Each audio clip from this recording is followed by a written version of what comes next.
you're a data scientist, and talk to me about how the patient identifier would make your life easier as a data scientist, or what would you be able to do if the federal government mandated an identifier that perhaps you can't do today? Well, a couple of things. First, I'm going to agree with what you just said, even though I hate to. And we didn't have any pre-discussions on this, but Apple's going to lead the way. We know they are. They're doing it right now. They've been working on it for quite some time.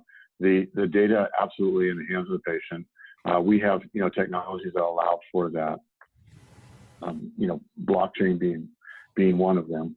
That'll let the patient decide in terms of potential emergencies and so forth. Is there a need for an identifier for data science? No, but I even think kind of stepping back, is there a need for regional health information exchange? There actually could be a national health information exchange that we could actually do in surrogate apply EMPI to those patients based on a whole bunch of various characteristics that everybody on the line understands how that's done. Does it have to be mandated? No, it can be done. It can be done as a surrogate.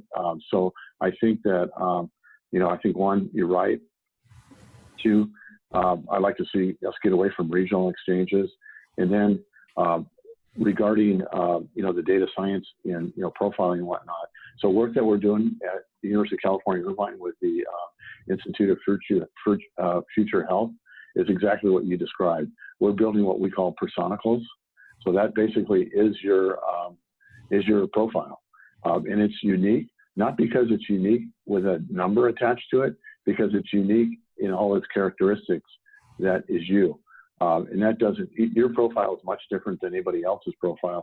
It's a combination of physiology. It's a combination of, what labs have been attributed to you, your eating patterns, your exercise patterns.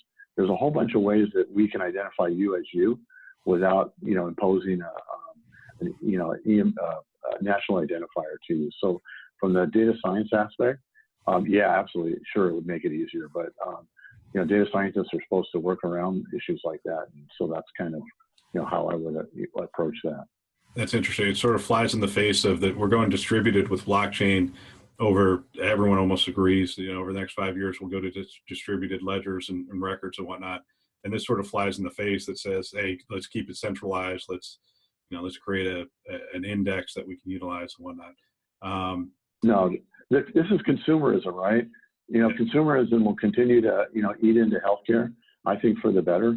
And, we'll have to do what the consumers, consumer wants.